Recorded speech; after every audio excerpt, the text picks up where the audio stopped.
Antara persoalan-persoalan adalah imam memberitahu makmum tentang solatnya, makmum menegur imamnya, imam berhadas sebelum solat atau semasa dalam solat, perkara fardu yang ditinggalkan, macam mana nak betulkan balik, terlupa perkara yang sunat dan lain-lainnya lah. Assalamualaikum warahmatullahi wabarakatuh. A'udzubillahi samil alim minasyaitanir rajim. Bismillahirrahmanirrahim. Alhamdulillah rabbil alamin. Wa bihi nasta'in ala umuri dunya waddin. Wassalatu wassalamu ala asyrafil anbiya'i wal mursalin sayyidina Muhammad wa ala alihi washabihi ajma'in. Rabbi shrah li sadri wa yassir li amri wahlul 'uqdatam min lisani yafqahu qawli. Subhanaka la ilma lana illa ma 'allamtana innaka antal alimul hakim. La hawla wa la quwwata illa billahil aliyyil azim. Allahumma salli salatan kamilah wa sallim salaman taman ala sayyidina Muhammad alladhi tanhalu bil qadatan farju bihil qurab wa taqda bil hawaij wa tunalu bil raghaib wa husnul khawatim. ويستسقى الغمام بوجهه الكريم وعلى آله وصحبه في كل لمحة ونفس بعدد كل مألوم لك وبعد. Alhamdulillah Rabbil Alamin. Alhamdulillah, syukur kehadrat Allah Subhanahu wa Ta'ala yang telah mengizinkan kita untuk hidup lagi pada pagi ini, dan dengan taufiknya kita dapat menghadiri masjid kita ini untuk melakukan solat subuh berjamaah sebentar tadi, berzikir, membaca Al-Quran, berdoa, beriktikaf, dan kita menuntut ilmu sedikit sebanyak. Pada pagi ini bicara tentang fiqh imam makmum. Dan kuliahana biasanya pada 30 hari bulan, tapi hari bulan ni 30 hari bulan itu hari Khamis. Jadi hari Khamis kita baca Yasin kan, Al-Kahfi dan sebagainya tu. Jadi bawa ke kuliah subuh pada hari ini, tuan-tuan, berbetulan dengan cuti bertindih itulah. Baik, antara persoalan-persoalan adalah imam memberitahu makmum tentang solatnya, makmum menegur imamnya, imam berhadas sebelum solat atau semasa dalam solat, perkara fardu yang ditinggalkan, macam mana nak betulkan balik, terlupa perkara yang sunat dan lain-lainnya lah. Baik, kata pengarang kitab kita, qala muallif qaddasallahu sirrah, Nabi SAW bersolat secara qasar, maknanya baginda solat musafir. Apabila selesai daripada salat, baginda Nabi SAW bersabda, maksudnya, wahai penduduk Makkah, sempurnakanlah salat kamu, sesungguhnya kamu dalam keadaan musafir. Maknanya, ambillah keringanan daripada 4 rakaat, jadikan 2 rakaat. Baginda berpesan. Pemberitahuan ini dilakukan selepas selesai solat imam, selesai solat Nabi. Makna mungkin Nabi SAW berpesan pada orang yang baru sampai, yang mana mereka juga bermusafir, lakukanlah buat 2 rakaat tu. Walau bagaimanapun, maksud daripada pemberitahuan ini adalah agar para makmum tidak terkeliru. Yang mana bermusafir, buatlah solat 2 rakaat. Yang mana tidak, solatlah tamam 4 rakaat. Macam tu. Maka imam harus memberitahu juga sebelum memulakan solat bahawa imam akan bersolat secara qasar. Contoh dia, tuan-tuan, kita ada RNR, surau. Kita ada hentian Putra, ada surau dia kan, di KL dekat PWTC tu. Hentian Kajang, apa macam tu. Mana-mana hentian lah. Ada surau, ada orang lelaki biasanya masuk waktu maghrib, masuk waktu isyak, ada yang azan. Kan? Kemudian masing-masing tengok siapa nak naik jadi imam ni. Biasanya kadang-kadang ada yang offer naik jadi imam. Tengok tak ada orang respon, jadi dia offer diri dia untuk jadi imam. Ya, mulik sangat dia beritahu. Okey tuan-tuan, puan-puan, kita solat ni, maghrib ni, kita terus dengan jamak takdim, solat isyak masuk dalam waktu maghrib, solat isyak itu kita buat 2 rakaat kerana kita bermusafir. Itu dia kan. Macam tu caranya, supaya orang tak terkeliru. Imam ni buat 2 ke, buat 4 ke isyak dia ni. Dia nak niat macam mana tu, takut dia memang bimbang macam tu.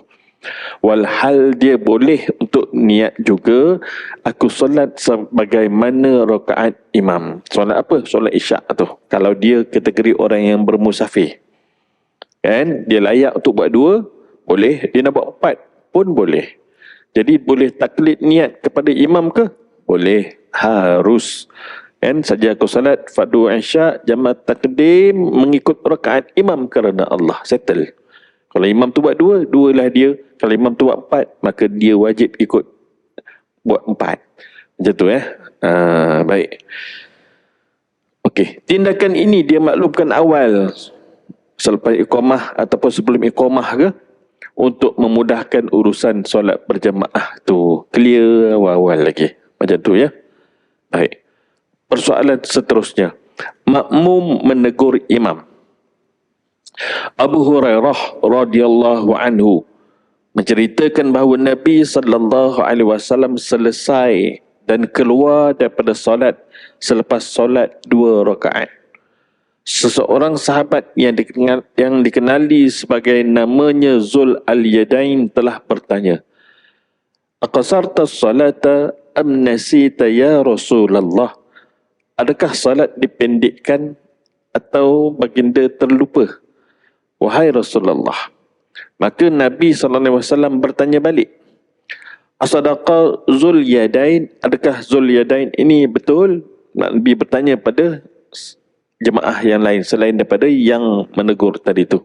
Lalu jemaah yang lain menyatakan bahawa Zul Al-Yadain benar. Maka Nabi SAW bangun menambah 2 rakaat lagi. Tuan-tuan ya, orang bercakap dalam bahasa Arab. Kita bercakap kalau tegur macam ni bahasa Melayu.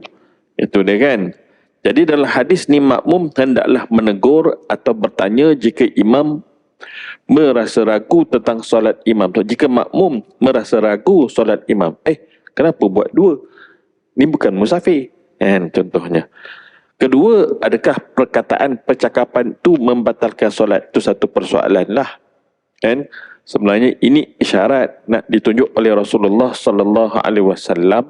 Apabila ditegur oleh seseorang, kita boleh terus sambung solat kita yang terkurang rakaat tadi, kan, dengan syarat tidak berlaku perceraian waktu yang panjang, perceraian waktu yang lama. Itu dia kan, beberapa saat je tu. Dalam hal menegur imam, makmum hendaklah bertasbih semasa di dalam salat, kan, ni dengan niat tasbih. Jika itu kalau dalam solat, jika imam tersedar lalu membetulkan silapnya tu, maka makmum terus mengikut imam. Jika imam tidak tersedar, maka makmum hendaklah menyempurnakan solatnya yang masih belum sempurna. Makmum faham, makmum sedar, ni kurang ni, imam tak sedar umpamanya. Ditegur, dia carry on juga cara dia yang tak betul tu. Jadi makmum boleh sempurnakan mana yang kurang. Itu ya. Jadi dia mufarakah lah. Baik. Bagaimana pula imam berhadas di dalam solat? Jika solat belum dimulakan, ni belum sembahyang lagi, sedangkan imam sudah berada di tempat imam solat, dia masuk-masuk dekat sejadah dia tu, alamak, terbatal pula. Maka imam sewajarnya meminta mana-mana jemaah yang layak untuk menjadi imam. Jadi dia boleh minta lah, Haji Ali ke depan lah, ana ada masyakkah, and ana ada keuzuran, and lalu dia beredar lah macam tu, sebab belum solat lagi. Kalau dah solat, jika sudah berada dalam solat, dah takbiratul ihram dah, maka imam yang solat tadi tu wajar melantik sesiapa sahaja yang sesuai untuk dijadikan sebagai imam. Tindakan ini sesuai dengan riwayat hadis Nabi sallallahu alaihi wasallam bahawa Ali ibn Abi Talib radhiyallahu anhu bersolat pada satu hari, tetapi tiba-tiba hidungnya berdarah. Ali memegang tangan seorang lelaki lalu mengutamakan dia sebagai imam. Lalu Ali beredar, dan dipegangnya tangan si pula tu, tarik ke depan. Boleh, satu. Yang kedua, tunjuk, silakan. Kalau kawan tu geling, surrender, tak mahu lah tu. Kalau digeling 3 kali, batal terus. Sebab ni pergerakan yang besar. Anggota yang besar 3 kali berturut-turut jalan. Ya, kena ingat tu. Jangan geleng-geleng, jangan tiba-tiba buat macam ni pula dah. Kan? Diam je lah. Diam tu maknanya tanda, kan? Tanda tak nak pergilah. Kan? Gitu kan. Maknanya kan kalau tanda dia setuju, dia akan melangkah. Tu cara dia kan. Yang belakang tu tak nak, yang kanannya atau yang kirinya. Gitulah. Dalam sekira-kira sesuai dalam ruang kita yang ada tu 4-5 orang lah, kan, yang boleh gantikan tempat imam. Sebab tu pentingnya orang yang di belakang imam tu orang yang boleh menggantikannya apabila diperlukan. Jangan sembarangan orang lah. Itu ya. Baik. Jadi kalau kita ni macam tak berani, jangan duduk dekat situ. Baca pun kan banyak kelemahan tu, jangan duduk jauh sikit. Itu ya. Kalau tidak nanti menggigil kat situ nanti. Baik. Ada riwayat hadis bahawa Nabi SAW bersolat atau hampir memulakan solat. Belum lagi lah. Mana dekat nak sembahyang ada ni. Tiba-tiba Nabi SAW teringat bahawa Nabi SAW dalam keadaan berjunub. Belum mandi hadas. Maka Nabi SAW memberi isyarat kepada para sahabat agar tetap berada di tempat mereka. Tunggu. Dan dia masuk rumah dia sebelah saja kan. Sebelah rumah Rasulullah SAW, sebelah Masjid Nabawi. Gitu dia kan. Lalu kemudian baginda keluar semula dalam keadaan rambut baginda basah, mandi dah. Kan? Lalu Nabi naik jadi imam. Ia juga boleh dilakukan, namun kemungkinan ramai jemaah surau dan masjid tidak akan puas hati dengan imam. Bagi kes Nabi tak apalah. Kan? Bagi kes kita, zaman orang bekerja hari ni, mana imam? Imam balik pergi mandi kejap. Tak ada imam lain ke? Orang akan komplain lah. Viral habis. Jangan cari pasal. Tuan-tuan ya. Okey, baik. Perkara fardu yang ditinggalkan. Macam mana pula cara nak cover balik? Apabila seseorang tertinggal salah satu fardu atau rukun solat, maka hendaklah dia melakukannya jika dia masih dalam solat. Makna kena repeat balik rakaat tersebut yang terkurang rukun dia tu. Contoh, dia tertinggal satu sujud. Dan dia tertinggal satu sujud, maka dia boleh kembali balik pada sujud tersebut. Tapi kalau dia tertinggal benda tu rokok katanya kan, contohnya lah, maka dia perlu buat rakaat yang baru. Dan kalau tadi dia duduk tahiyat akhir, tiba-tiba sujud yang kedua belum buat, dia boleh turun sujud. Macam tu. Tapi kalau dia teringat, rokok belum, maka dia wajib berdiri semula, baca Fatihah balik, baca surah semula. Rokok yang lain, sujud yang lain, baru kira sempurna rukun satu rakaat tu. Jika dia teringat selepas salam, macam mana? Rakaatnya kurang, rukunnya kurang, sedangkan jarak masa masih lagi dekat, dan baru teringat tu baru beberapa saat, tak adalah 5-10 minit, lama benar dah tu kan. Maka dia harus terus menyambung solatnya. Boleh tuan-tuan ya. Biasa orang kita buat solat yang baru, biasanya lah, sedangkan ada jalannya. Begini ya. Syekh Ibrahim Al-Bajuri menyatakan, bagi perkara fardu tidaklah sujud sahwi dapat menggantikannya. Bahkan jika seseorang itu teringat perkara fardu sedangkan dia masih lagi di dalam solat, maka dia perlu melakukannya. Lalu solatnya menjadi sempurna. Baik. Sebaliknya, jika dia teringat perkara fardu yang belum buat tu selepas bagi salam, sedangkan sela masa masih lagi dekat secara uruf. Pandangan uruf, pendek je waktu tu, boleh masuk semula lah. Kan, pendek saja waktu tu. Kalau panjang, siap main WhatsApp apa benda semua lagi, lama dah tu. Maka dia perlu melakukannya, dan kalau yang mana yang masih pendek lagi waktu ni tadi tu, maka dia perlu melakukannya dan menyambung apa yang masih berbaki daripada solat, lalu dia melakukan sujud sahwi. Sedangkan sujud sahwi itu adalah sunat. Sujud sahwi itu kan sebagai denda lah, denda kecuaian kita, tuan-tuan ya. Cover balik. Tapi bukan buat sujud sahwi itu, rukun tadi tu buat dulu. Sujud sahwi itu sebelum kita bagi salam. Baik. Perkara fardu yang ditinggalkan hendaklah dilakukan walaupun seseorang berada dalam perkara fardu yang lain. Hal ini demikian kerana tertib adalah rukun solat. Ya, kita ikut turutannya tu. Maka seseorang yang sujud tanpa rukuk hendaklah meninggalkan sujud dan kembali berdiri lalu rukuk. Itu tadi Ana cerita tadi tu. Begitulah jika imam terlupa tentang sesuatu perkara yang fardu dan dia baru satu rakaat rupa-rupanya. Tak cerita orang lain lah, cerita Ana sendiri. Pernah solat subuh, kita sampai-sampai tu awal. Bila time nak iqamah tu sakit perut pula dah. Jadi kita pergi ke bilik air lah. Jadi bos kita naik jadi imam solat subuh. Jadi masa Ana dah settle, ambil uduk semua, naik balik, dah rakaat kedua. Kita sangat jarang solat masbuk masuk kemudian ni. Kan? Baik. Ketika mana selesai dah imam tu, tahiyat akhir, jadi kita baru satu rakaat. Imam dah dua rakaat subuh. Imam bagi salam, Ana pergi bagi salam pula. Sebelah Ana ada seorang kawan, kan? Dia pun mention pada kita, Haji, satu rakaat lagi. Gitu. Kan? Ana pun baru teringat, iyalah, kita tadi baru satu rakaat. Kita masuk kemudian, dah rakaat kedua imam. Lalu kita terus bangun. Ana tak bercakap pun dengan dia.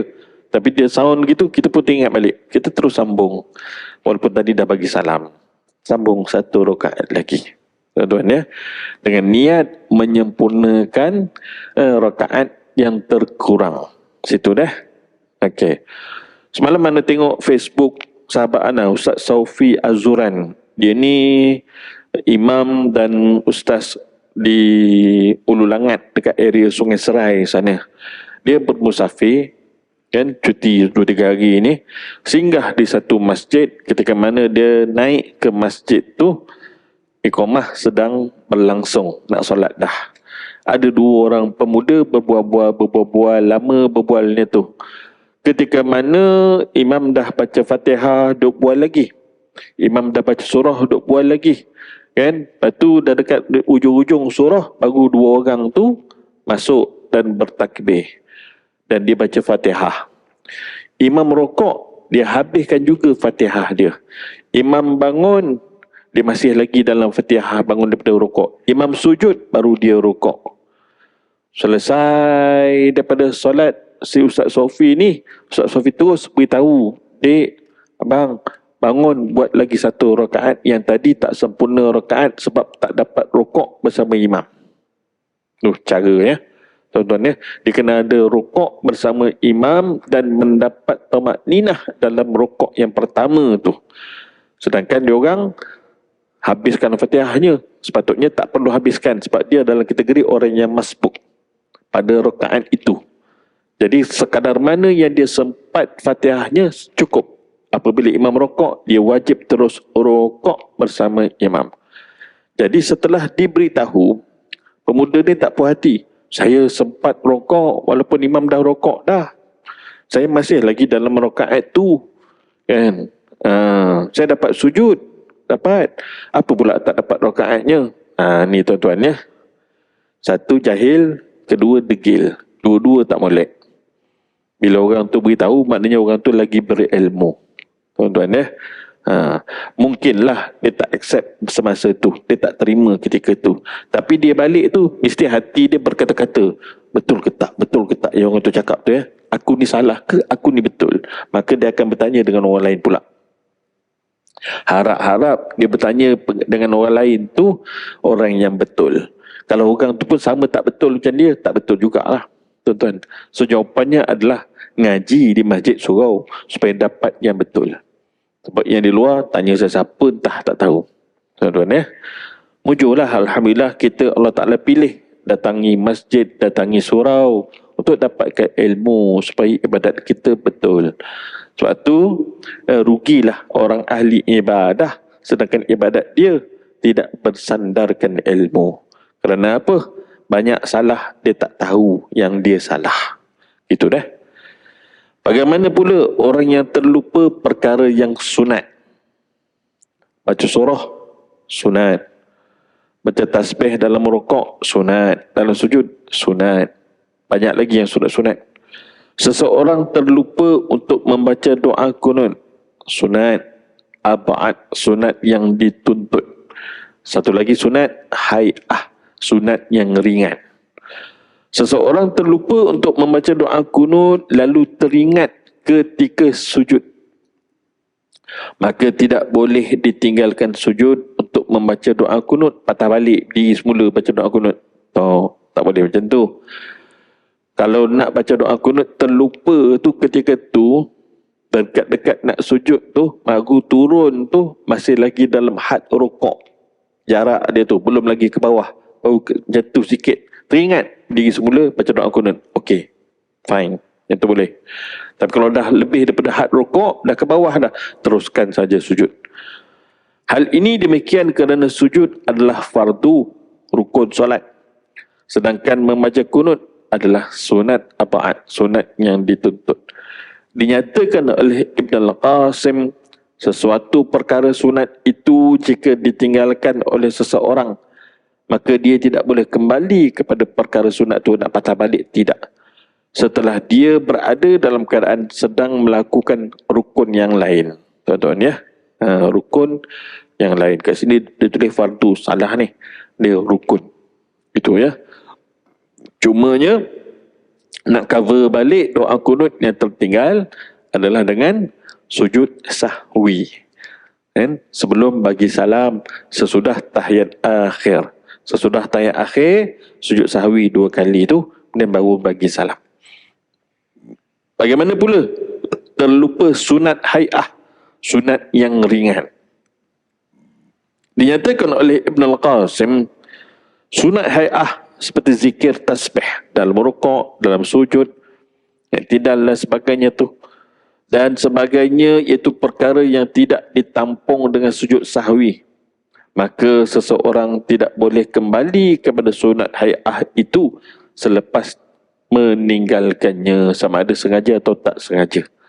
Dia tidak perlu sujud sahwi kerana terlupa sunat hay'ah tersebut. Terlupa membaca surah sesudah Fatihah, kan? Tak apa, tak ada masalah. Sama ada dia meninggalkannya secara sengaja ataupun terlupa, kan? Salat itu sah. Ya. Baik. Bagaimana pula imam terlupa bertakbir sebanyak 7 kali semasa solat hari raya? Boleh ke dia cover pada rakaat yang kedua? Ada 5 kan? 5 kali takbir rakaat kedua kan? Solat raya tu. Boleh tak dia buat yang tadi qada pada rakaat yang kedua? Jangan dibuat lain macam rupanya. Tuan ya, 7 campur 5, 12 jadinya. Mazhab baru ke ni? Sebab dah ada orang buat, tuan. Dah ada orang buat kat KL. Itu kawan Ana lah beritahu. Itu. Tak perlulah. Oleh itu imam pun melakukan sujud sahwi. Persoalannya, adakah salat ini sah? Ibrahim Al-Bajuri menyatakan, huraian dia apa? Jika seseorang melakukan sujud sahwi disebabkan tertinggal sunat hay'ah dalam keadaan sengaja dan dia tidak mengetahuinya, maka solatnya batal. Kan? Okey. Katalah dia tertinggal 7 kali takbir. Selepas daripada takbiratul ihram, kita baca doa iftitah. Kemudian ada 7 kali takbir, diselangi dengan tasbih subhanallah walhamdulillah wala ilaha illallah wallahu akbar. Kan? Maknanya 6 kali tasbih lah. Kemudian baru kita baca Fatihah. Dah sudah rakaat pertama baru diingat, tadi aku lupa 7 kali takbir. Kan? Tak apalah lupa tu. Tiba-tiba dia pergi sujud sahwi sebelum bagi salam solat hari raya tu. Batal terus solat hari raya dia. Sebab sunat ini adalah sunat hai'ah. Kalau sunat ab'ad, umpama kunut, tak apa. Boleh sujud sahwi. Tak sujud pun sah lagi. Sujud lagi molek. Sebab menampung atau menampal kekurangan, yakni sunat yang dituntut yang telah tertinggal. Nampak Tuan-tuan Okey, jelas. Bagaimana pula hukum mengulangi solat berjamaah? Seseorang yang telah solat berjamaah, kemudian dia datang ke satu tempat yang jemaahnya masih sedang menunaikan solat berjamaah, maka eloklah jika dia mengulangi solat berjamaah tersebut pada kali itu sebagai satu amalan sunat. Namanya i'adah solat, mengulangi solat. Kerana menuntut taqarrub kepada Allah, nak mendekatkan diri kepada Allah. Juga boleh kita join jemaah yang kedua dengan niat solat qada. Kita ada qada-qada yang belum buat lagi tu, buat terus. Atau kita tadi dah singgah solat di RNR, kemudian plan nak jumpa kawan kat masjid kita ni. Plan jumpa kawan, tengok ada jemaah 10 orang solat jemaah. Tadi kita solat seorang-seorang. Ini solat berjamaah, kita i'adah nak menuntut pahala berjamaah. Yang ni afdal. Afdal walaupun sunat. Kan? Kerana Allah Ta'ala lebih menyukai jemaah yang lebih ramai. Tuan-tuan Boleh juga kalau dia nak niat dengan niat qada. Dulu ada banyak lagi. Kan? Ada sesetengah tempat di madrasah lah biasanya. Dia akan selepas solat, dia akan buat solat qada berjemaah. Ya, ramai yang follow. Tuan-tuan. Benda harus, benda boleh buat. Gitu Baik. Jadi yang tadi, seseorang telah solat berjemaah, kemudian dia datang ke satu tempat yang jemaahnya masih sedang menunaikan solat berjemaah. Maka eloklah dia jika mengulangi solat berjemaah tersebut pada kali itu sebagai satu amalan sunat. Situasi ini berdasarkan kisah Mihjan ibn al-Adra radhiyallahu anhu yang datang menemui Nabi sallallahu alaihi wasallam di masjid. Apabila masuknya waktu solat, Nabi sallallahu alaihi wasallam menunaikan solat, namun Mihjan tidak turut melakukannya. Selesai solat, Nabi sallallahu alaihi wasallam bertanya kepada Mihjan tadi tentang alasannya, kenapa mu tak ikut sekali sembahyang ni? Gitu. Lalu Mihjan menjawab bahawa dirinya sudah pun menunaikan solat sebelum datang ke masjid tadi. Lantaran itu Nabi sallallahu alaihi wasallam bersabda, "Fa iza ji'ta fasalli ma'ahum waj'alha nafilah." Apabila kamu datang, maka solatlah bersama mereka dan jadikanlah solat ini sebagai satu tambahan. Tuan-tuan satu tambahan. Ulangan tu. Kan?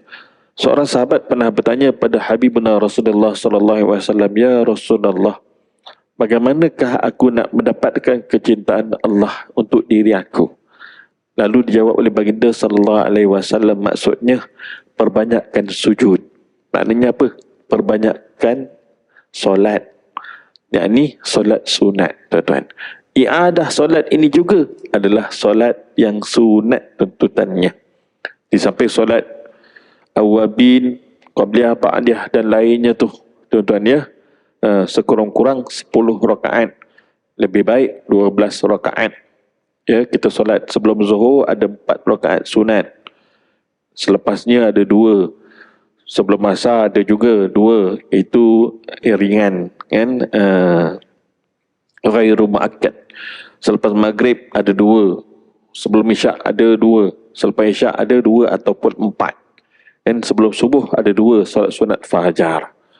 Orang yang melazimi datang masjid surau, lazimnya dia akan buat ni. Orang yang tak melazimi datang ke masjid dan surau, memang tak buat qabliyah ba'diyah. Betul tak? Kita tahu diri kita macam mana kan? Bila datang masjid surau, kita rajin buat. Bila tak ada kat masjid surau, lazimnya lah jarang kita nak buat di rumah. Kan? Itulah di sifat kelemahan kita, tuan-tuan kan? Kena repair. Macam mana orang rumah kita, isteri kita, lagi tak buat, tuan-tuan. Sedangkan benda ni sabit dalam hadis sahih. Antara jalan dipermudahkan ke syurga, orang yang sentiasa adanya solat sunat hari-harinya tu 10 rakaat atau 12 rakaat, tuan-tuan ya. Tu dia, insya-Allah, pesan pada orang rumah kita.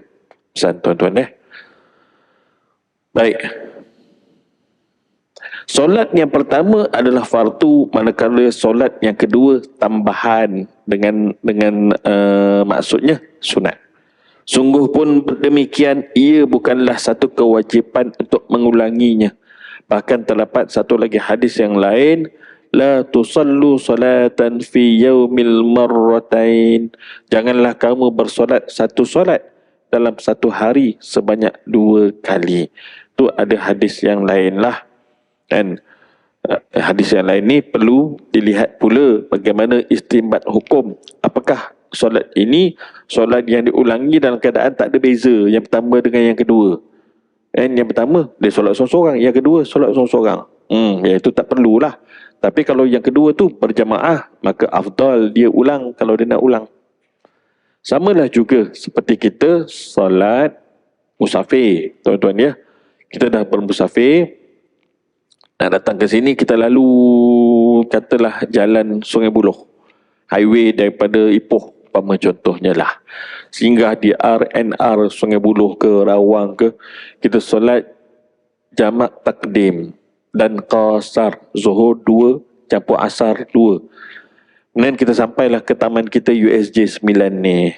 Sampai-sampai bersenang-senang apa benda semua dan sebagainya tu, kan azan pun kumandang. Tadi kita dah solat dah. Dari segi hukum tak perlu dah kita ulang sebab dah selesai zuhur dan asar. Tak perlu ulang semula asar. Tapi kalau kita nak menuntut pahala yang lebih, sebab apa? Pertama, aku masuk ke masjid dapat niat i'tikaf. Yang kedua, aku masuk masjid dapat solat sunat tahiyatul masjid. Kan? Dan yang ketiga, aku dapat mengulangi solat dengan berjamaah yang lebih ramai. Allah Ta'ala lebih menyukainya. Maka sebab itu kita buat. Boleh, tuan-tuan. Maklum, memang ramai yang tak buat lah. Dah buat dah tadi, relax lah. Kan? Biasa lah tu. Baik. Antara maksud hadis ini yang tadi tu, janganlah kamu solat satu solat dalam satu hari 2 kali tu, ialah seseorang yang solat fardu kemudian melakukannya lagi sekali dengan niat fardu yang sama juga, maka berdasarkan kedua-dua riwayat hadis ini tiada halangan mengulangi solat dengan berjamaah. Yang kedua tu, walaupun sudah dilakukan mungkin juga berjamaah sebelum tu, tapi jemaahnya lebih sedikit yang pertama, jemaah yang kedua lebih ramai. Gitu. Ataupun semula-mula solat tadi tu seorang-seorang, yang kedua tu berjamaah walaupun berdua bertiga, tak apa. Ada sahabat Nabi SAW dah solat di masjid, balik solat jemaah dengan isteri. Tak gitu pun ada juga. Gitu ni. Supaya apa? Isteri dapat fadilat solat berjemaah. Tuan-tuan, kita ada buat macam tu? Dapatlah, memang tak buat lah. Kan? Tu dah. Baik. Jadi benda tu fleksibel. Fleksibel lah. Baik. Seterusnya, solat berjemaah lewat. Harus solat berjemaah walaupun sudah hampir habis waktu solat. Tinggal 10 minit lagi, hujung-hujung dah. Waktu asar katalah 4.20. 4.10 minit kita singgah, kita solat berjemaah 2-3 orang dengan anak beranak kita. Contohnya lah. Ya, tak ada masalah, boleh. Dalam satu riwayat hadis, perang Khandaq. Tapi janganlah dijadikan kelaziman buat hujung-hujung waktu macam tu. Tak boleh. Walaupun masih sah. Dalam satu peperangan Khandaq menyebabkan Nabi SAW tidak menunaikan solat fardu asar hingga hampir waktu matahari terbenam nak masuk maghrib dah. Umar Al-Khattab radhiyallahu anhu memberitahu Nabi SAW bahawa beliau hampir tidak bersolat asar hinggalah matahari terbenam tu. Sebab kerana berperang ni, tuan-tuan. Kidatu usalli al-asra hatta kadati syamsu taghrub. Aku hampir tidak bersolat asar sehinggalah matahari hampir terbenam, kata Sayyidina Umar. Nabi SAW pun menjawab bahawa Nabi pun belum lagi bersolat asar. Kau ngaku sama ni kesnya. Gitu. Maka Nabi SAW berwuduk.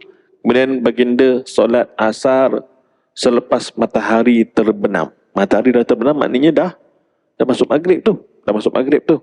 Selepas itu Nabi SAW bersolat maghrib. Kedua-dua solat ini dilakukan secara berjamaah. Kan? Dengan makna kata, kat sini dia tak huraikan ni.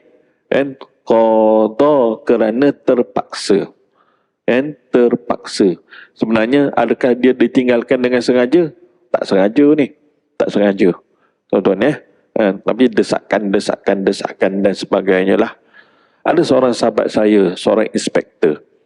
Dan dia pernah bertanya pada kita, tapi waktu dah malam lah. Dia bertanya tu WhatsApp. Inspektor Faizal namanya. Dia pernah terlibat dengan operasi di Lahad Datu. Tuan-tuan ya.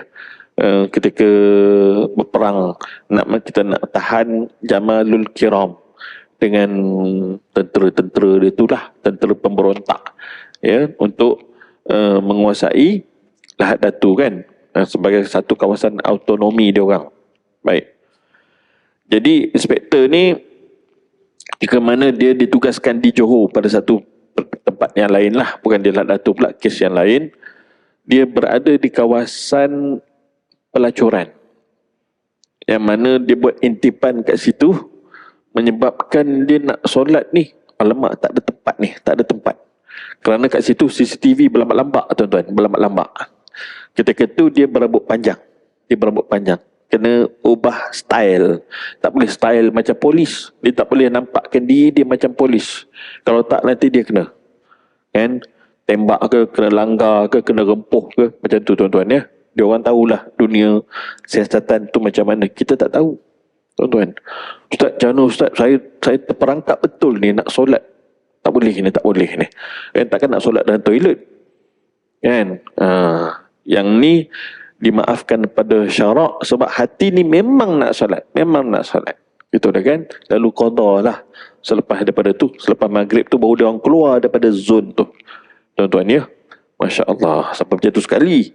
Punya nak jaga nyawa ni tuan-tuan ya. Dalam kes ni, Nabi SAW berperang. Dan Sayyidina Umar join sekali. Itulah dia. Keterpaksaan itu. Lalu mereka solat berjamaah. Dah masuk maghrib dah. Dah masuk maghrib dah. Itu dah kan.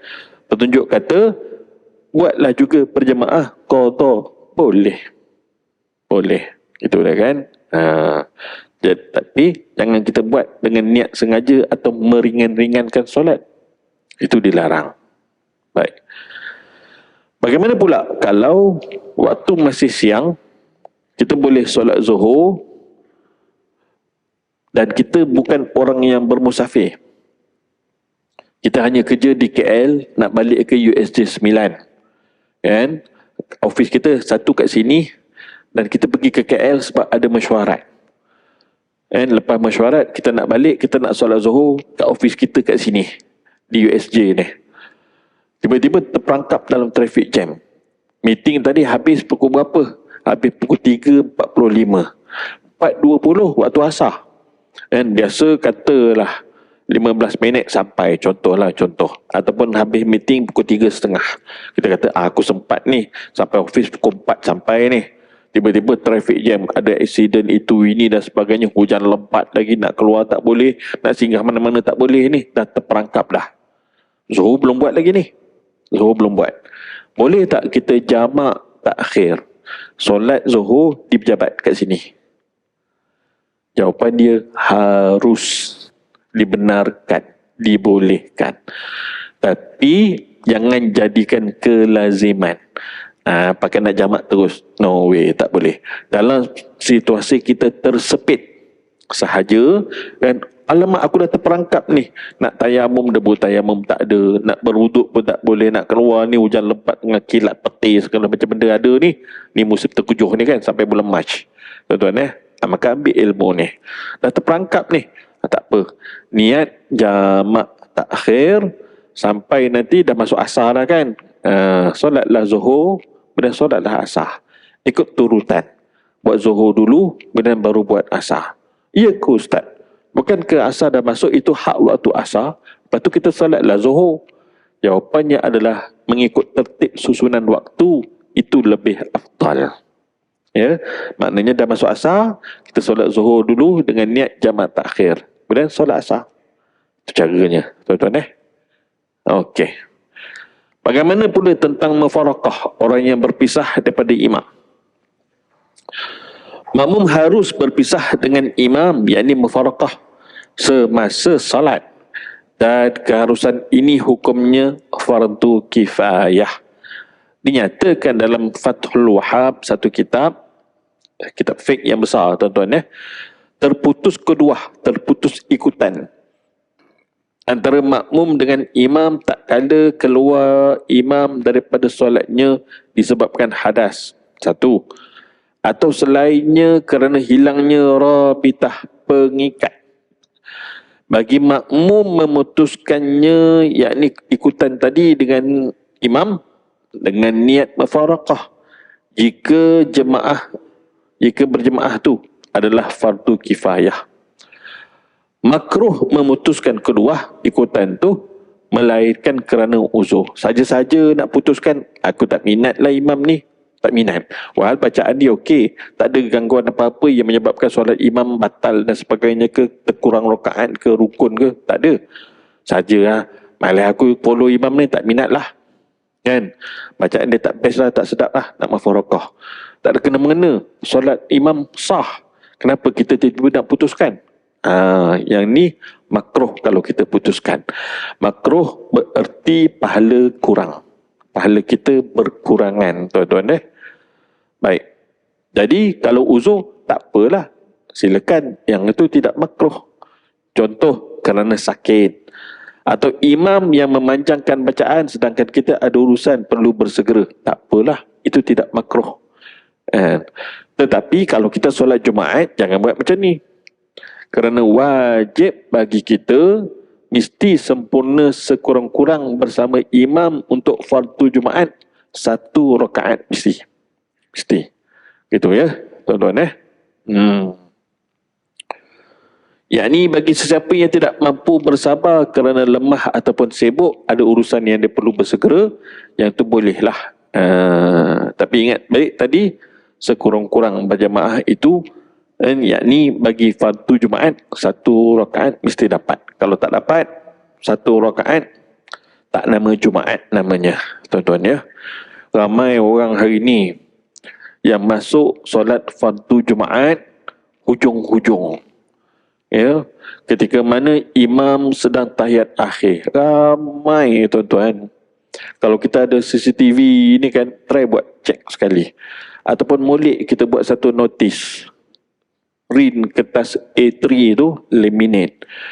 Bagi sesiapa yang solat Jumaat tetapi tidak sempat rukuk pada rakaat kedua imam, bererti dia berada pada rakaat yang pertama. Si makmum ini sedang berada pada rakaat pertama ketika mana imam sedang berada pada rakaat yang kedua.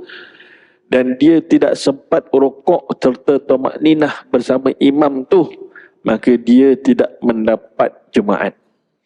Maka wajib baginya meneruskan solatnya dengan qasad, menyelesaikan fardu zuhur 4 rakaat.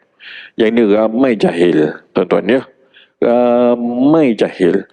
Muda, tua, ada belaka tak kira lah umur berapa pun. Kan? Sama ada dia datang tu, mula-mula dia baca Fatihah. Kan? Rakaat yang kedua imam. Dia baru rakaat pertama. Imam rokok, dia selesaikan juga Fatihah dia. Imam bangun, barulah dia rokok. Yang dia sangkakan dia dapat rakaat tu. Wah, dia tak dapat. Dia ni wajib buat 4. Apatah lagi yang imam tengah duduk tahiyat akhir, dia baru datang angkat takbir dan duduk tahiyat akhir. Wah, dapat aku Jumaat hari ni. Dapat bendanya. Memang tak dapat lah. Maka dia dalam kategori orang yang masuk ketika mana imam sedang tahiyat akhir, wajib dia takbir tu niat zuhur terus. Tak sama dengan orang yang ketika mana imam belum lagi rukuk, dia niat Jumaat. Itu boleh. Tetapi tiba-tiba dia tak dapat rukuk dengan imam, maka dia mengubah kepada qasad niat dia itu kepada menyelesaikan fardu zuhur. So ada beza kan? Ada beza. Beza apa? Beza niat di mana kedudukan niat tadi. Ada satu yang sempat takbir, imam masih lagi dalam rakaatnya, belum selesai lagi. Satu lagi, imam dah di hujung rakaat yang kedua dah, kawan tu baru masuk. Maka sudah tentu dia terus niat zuhur. Ya, pada fardu Jumaat tu. Situ dia. Okey. Sikit lagi, nak habis dah. Solat jamak berjamaah kerana hujan. Hujan ni macam mana? Hujan lebat lah, ribut. Antara kemudahan dalam Islam ialah keharusan jamak solat kerana hujan. Kemudahan ini bagi pelaksanaan solat fardu secara berjamaah. Berarti betul-betul, jangan bermudah-mudah tuan-tuan. Dalilnya ialah kalam Ibn Abbas radhiyallahu anhu bahawa di Madinah Nabi SAW menunaikan fardu zuhur dan asar secara jamak ketika hujan tu. Begitu juga solat maghrib dan isyak secara jamak tanpa ada rasa takut. Selain hujan, keadaan bersalji dan angin ribut yang kuat juga sebab musabab kepada wujudnya solat jamak. Tuan-tuan ya. Baik, zaman dulu kenderaannya macam mana? Zaman kita hari ini kemudahannya banyak. Dan keadaan ni yang beribut, salji, hujan ni kerana apa? Masyakkah, kepayahan yang wujud. Tuan-tuan ni, itu poin dia, kepayahan yang wujud. So kita ni wujud tak kepayahan tu? Nampak macam tak sangat kot. Ya, tapi kalau kita di kawasan pedalaman Sabah, Sarawak yang muka bumi begini-begini, ini muka bumi dia dengan becak, selut, segala macam benda bagai, wujud tak kesusahan tersebut? Ya, yang tu ya, bolehlah jamak. Tuan-tuan Lalu solat jamak ini dilakukan dalam waktu yang pertama. Dia buat takdim, dia tak ada takhir. Di mana? Masjid surau tu. Solat zuhur dan asar dilakukan dalam waktu zuhur, takdimlah. Manakala solat maghrib isyak dilakukan dalam waktu maghrib. Tidak harus jamak, melainkan secara jamak takdim sahaja.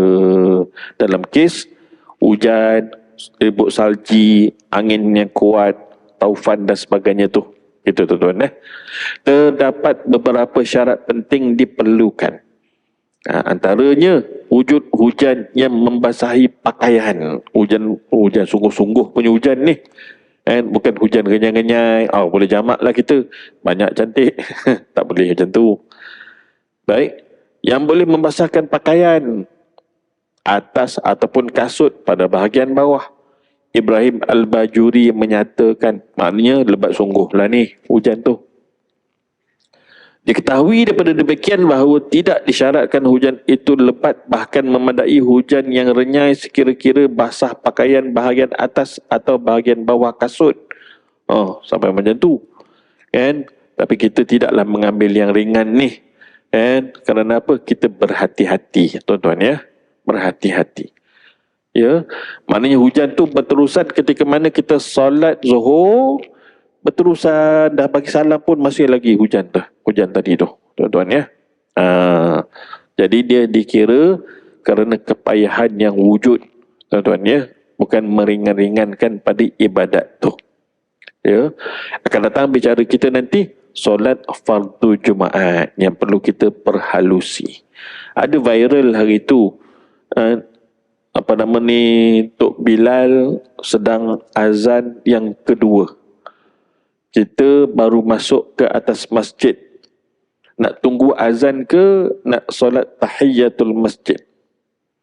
Ke nak tunggu azan, nak jawab azan satu baru solat tahiyatul masjid? Maka jawapannya adalah tunggu azan, jawab azan, kemudian doa. Kemudian terus solat sunat tahiyatul masjid dengan ringan. Maknanya bersegera solat itu dengan ringkas. Dan kemudian ikuti khutbah. Itu yang sebetulnya. Nabi SAW pernah menegur seorang sahabat yang masuk-masuk tu. Nabi terus tegur dalam khutbah, bangun, lakukan tahiyatul masjid.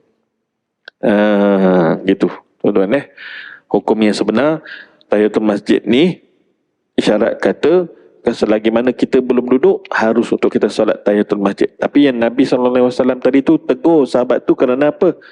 Nak memberitahu bahawa jangan meringankan tahiyatul masjid tu. Itu maksudnya. Sebagai apa? hormat, adab memasuki masjid rumah Allah. Situ dia kan. Gitu dia tuan-tuan. InsyaAllah bicara akan datang bab solat fardu Jumaat. Maaf apa-apa kekurangan daripada anda yang tidak ada ilmu ini, hanya membacakan kitab di hadapan kita. Aku lakukan hadza wa astaghfirullahalazim li wa lakum. Wassalamualaikum warahmatullahi wabarakatuh. Bismillahirrahmanirrahim. Allahumma faqqihna fid din وافتح لنا فتوح العارفين وجعل أعمالنا خالصة لوجهك الكريم. اللهم ارزقنا فهم النبيين وحرز المرسلين وإلهام الملائكة المقربين برحمتك يا أرحم الراحمين. اللهم جمعنا هذا جمعا مرحوما وتفرقنا من بعده تفرقا مأسوما. اللهم اجعلنا من المرادين، اللهم اجعلنا من المجذوبين.